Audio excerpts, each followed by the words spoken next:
സുഖമായിരിക്കുന്നല്ലേ? അല്ലെങ്കിൽ ഈ ജീവിതം നല്ല സുഖാല്ലേ? സുഖം തന്നെ ജീവിതം. ഈ ഡയലോഗുകളിലൊക്കെ പല വേരിയേഷൻസ് ഉണ്ട് ട്ടോ. വേരിയേഷൻസ് വരുന്നത് ആ പറയുന്ന അർത്ഥത്തിന്റെയും സ്ട്രെസ് ചെയ്യണതിന്റെയുമാണ്. ചിലവര് ഈ ചോദ്യങ്ങൾ നമ്മളോട് ചോദിക്കുന്നത് are you in comfort zone എന്ന് ഉറപ്പിക്കാൻ വേണ്ടിയിട്ടാണ്. അപ്പൊ നമുക്ക് നോക്കിയാലോ? How to get out of the comfort zone. നമ്മളുടെ കംഫർട്ട് സോണിൽ നിന്ന് എങ്ങനെ നമുക്ക് പുറത്തിറങ്ങാം എന്നൊന്ന് നോക്കാം. ഓക്കെ. ചിലപ്പോൾ നമ്മൾ ഈ കംഫർട്ട് സോണിൽ ഇരിക്കുന്നത് കുറേ ട്രൈ ചെയ്തിട്ട് എക്സോസ്റ്റഡ് ആയിട്ടുള്ളായിരിക്കും, ടയർഡ് ആയിട്ടായിരിക്കും, അല്ലെങ്കിൽ പുതിയൊരു പ്രൊജക്റ്റ് എടുത്തു കഴിഞ്ഞാൽ ഫെയിലിയർ ആവോ എന്നുള്ളൊരു ടെൻഷൻ കൊണ്ടായിരിക്കും. അപ്പം നമ്മൾ എന്ത് ചെയ്യണമെന്നറിയോ? എൻ്റെ ഒരു അഭിപ്രായമാണ് ഞാൻ പറയുന്നത് കേട്ടോ. യൂസ്ഫുൾ ആണെങ്കിൽ ട്രൈ ചെയ്യാം. Change your look.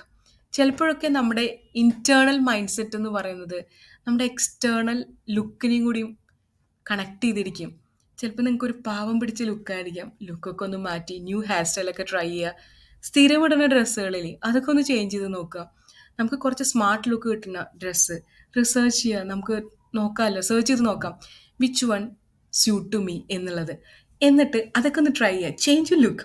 ഞാൻ സത്യം പറഞ്ഞ ഈ കംഫർട്ട് സോണിനെ പറ്റി സംസാരിക്കാൻ ആലോചിച്ചപ്പോൾ തന്നെ എൻ്റെ ഡെസ്ക്ടോപ്പിൽ വന്നതാണ് ഈ സ്ലോത്തിൻ്റെ പിക്ചർ. എന്തുകൊണ്ടോ സ്ലോത്തിനെ കാണുമ്പോൾ ക്യൂട്ട്നെസ് ആണ് എപ്പോഴും തോന്നിയേക്കണേ. മടിയന്മാരാന്ന് പറയുമെങ്കിലും പക്ഷെ അവരവരുടെ കംഫർട്ട് സോണിലാണല്ലോ ജീവിക്കുന്നത്. അതുകൊണ്ട് തന്നെയാണ് ഈ സ്ലോത്തിൻ്റെ പിക്ചർ ഞാൻ ഇട്ടത് കേട്ടോ.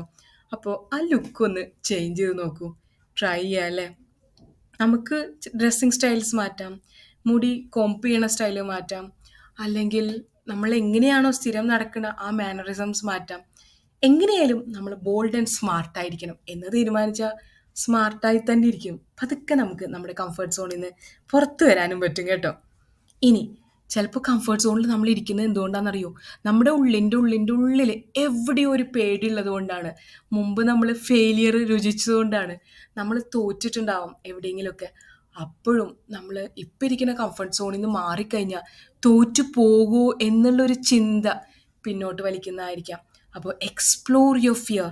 എവിടെയാണ് നിനക്ക് പേടിയുള്ളത്? എന്ത് ചെയ്യുമ്പോഴാണ് നിനക്ക് നീ തോറ്റു പോകുമെന്ന് തോന്നുന്നത്?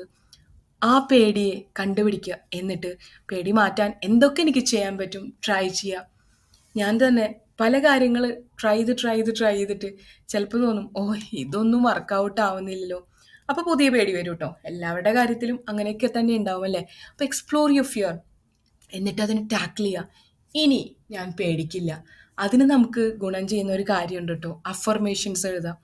നമ്മൾ ഇന്ന് കാലത്ത് എണീക്കുമ്പോൾ എന്തൊക്കെ കാര്യങ്ങൾ ചെയ്യുമെന്നുള്ളത് ഒരു ചെറിയ നോട്ട് പാഡ് എടുത്ത് വെച്ചിട്ട് എഴുതാം. എന്നിട്ട് and I will be the best version of myself എന്ന് പറഞ്ഞിട്ട് തന്നെ എണീക്കുക. ഞാൻ ഇന്ന് എൻ്റെ തന്നെ ബെസ്റ്റ് വേർഷൻ ആവും എന്നുള്ളത്. ഒരുപാട് മാറ്റങ്ങളുണ്ടാവും. ഞാൻ കാലത്ത് എണീക്കുമ്പോൾ കൈ രണ്ടും തുറന്ന് പറയുന്നതാണ് I M most happiest person in the world എന്നുള്ളത്. ആൻഡ് ഇപ്പോൾ പറയുന്നത് കൂടുതൽ ഹെൽത്തി ആയിരിക്കാൻ ഞാൻ ആഗ്രഹിക്കുന്നുണ്ട്. അപ്പോൾ ഞാൻ ഹെൽത്തി ആണ് എന്ന് പറഞ്ഞിട്ട് തന്നെയാണ് ഞാൻ എണീക്കുന്നത് കേട്ടോ. ഒരു കഥ പറയട്ടെ. ഇന്ന് കാലത്ത് റേഡിയോയിൽ കേട്ട കഥയാണ് കേട്ടോ. എൻ്റെ സുഹൃത്ത് പറഞ്ഞു തന്നതാ. ഒരു രാജാവിൻ്റെ രാജകൊട്ടാരത്തിൽ രണ്ട് പക്ഷികൾ വന്നിരുന്നു മരക്കൊമ്പിൽ. കുറേ നാളുകളായിട്ട് അവർ പറക്കുന്നില്ല. എന്തുകൊണ്ടാണ് പറക്കാത്തതെന്ന് അറിയാൻ വേണ്ടി രാജാവ് കുറേ ആൾക്കാരെ, പണ്ഡിതന്മാരെ വിളിച്ചു വരുത്തി. മർച്ചൻസിനെ വിളിച്ചു വരുത്തി. കച്ചവടക്കാരെയും പല ടൈപ്പ് ഓഫ് ആൾക്കാരെ വിളിച്ചു വരുത്തി ചോദിച്ചു, എന്തുകൊണ്ടാണ് ഈ പക്ഷി പറക്കാത്തത്? ഈ പക്ഷികൾ എന്ത് ചെയ്താലാണ് പറക്കുക? പിന്നെ ട്രെയിനർമാരെ വരുത്തി ഇവരെ പറക്കാൻ പഠിപ്പിച്ചു. എന്നിട്ടും ഇവർ പറക്കുന്നില്ല. രാജകൊട്ടാരത്തിൽ കിട്ടുന്ന ഭക്ഷണവും സുഖ സൗകര്യങ്ങളും എടുത്ത് അവരവിടെ ആ മരക്കൊമ്പിൽ തന്നെ ഇരിക്കുകയാണ്. അങ്ങനെ രാജാവിന് നല്ല വിഷമായി. അങ്ങനെ ഇരിക്കുമ്പോൾ രാജാവ് ചിന്തിച്ചു, കർഷകരെ വിളിച്ചു ചോദിച്ചാൽ എന്തുകൊണ്ടാണ് ഇവർ പറക്കാത്തതെന്ന്. അങ്ങനെ കർഷകർ വന്നപ്പോൾ അവർ പറഞ്ഞു, ആ ഇരിക്കുന്ന കൊമ്പ് വെട്ടിക്കളയും. ഉടനടി രാജാവിൻ്റെ കൊട്ടാരത്തിൽ നിന്ന് രണ്ടുപേര് വന്ന് പക്ഷികളിരിക്കുന്ന കൊമ്പ് വെട്ടിമാറ്റി. ഉടൻ ആ രണ്ട് പക്ഷികളും പറക്കാൻ പഠിച്ചു.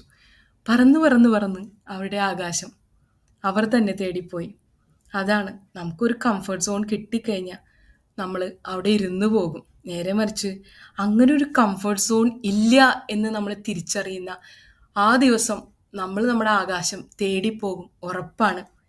ഇനി നമ്മൾ കണ്ടിട്ടില്ലേ ഈ പൊന്മയൊക്കെ മീൻ പിടിക്കുന്നത് അവർക്കൊരു ഗോൾ ഉണ്ടാവും, അവർക്കൊരു ലക്ഷ്യമുണ്ടാവും. കംഫർട്ട് സോണിൽ നിന്ന് പുറത്ത് കടക്കാൻ നമ്മളൊരു ലക്ഷ്യം ഉണ്ടാക്കുക. നിങ്ങൾക്ക് ഇതുവരെ ഒരു ലക്ഷ്യമില്ലെങ്കിൽ ഒരു ലക്ഷ്യം ഉണ്ടാക്കി തന്നെ ആകണം. ഇനിയും 6 മാസം ഉണ്ടല്ലോ 2024 കഴിയാനായിട്ട്. 6 മാസത്തേക്ക് എന്തൊക്കെ എനിക്ക് നേടാൻ പറ്റും എന്നൊരു ലക്ഷ്യം. And take bold action. നല്ല ധൈര്യത്തോടു കൂടി നല്ല സ്ട്രോങ് ആയിട്ട് ആക്ഷൻ എടുക്കുക. ആ ലക്ഷ്യത്തിലേക്ക് നടന്നു നീങ്ങുക. ഇതുവരെ എന്നെ കേട്ടുകൊണ്ടിരുന്ന എല്ലാവർക്കും എങ്ങനെ കംഫർട്ട് സോണിൽ നിന്ന് പുറത്ത് കടന്ന് സ്വന്തം ആകാശം എക്സ്പ്ലോർ ചെയ്യാം എന്ന് എന്തെങ്കിലുമൊക്കെ ഒരു ധാരണ കിട്ടിയിട്ടുണ്ടാവില്ലേ? കുറേ പേര് കംഫർട്ട് സോണിൽ നിന്ന് പുറത്ത് കിടക്കാനുള്ള കുറേ ഐഡിയകളൊക്കെ പറഞ്ഞിട്ടുണ്ടാവും. പക്ഷെ എനിക്ക് തോന്നിയ കാര്യങ്ങളാണ് ഞാൻ നിങ്ങളോട് ഷെയർ ചെയ്തത് കേട്ടോ. ഞാൻ എക്സ്പീരിയൻസ് ആയി ചെയ്തിട്ടുള്ള കാര്യങ്ങൾ. എന്തെങ്കിലും ഗുണം എൻ്റെ ഈ ടോക്കിൽ നിന്ന് കിട്ടിയെങ്കിൽ എനിക്ക് എൻ്റെ കമൻറ്റ് എഴുതുക. എന്താണ് കംഫർട്ട് സോണിൽ നിന്ന് പുറത്ത് കിടക്കാൻ നിങ്ങൾക്ക് കിട്ടിയ ഐഡിയ എന്നുള്ളത്. എൻ്റെ ചിന്തകളെ, എൻ്റെ കവിതകളെ, എൻ്റെ കഥകളെ സ്നേഹിക്കുന്ന എല്ലാവർക്കും ഒരുപാട് ഒരുപാട് നന്ദി ജിത.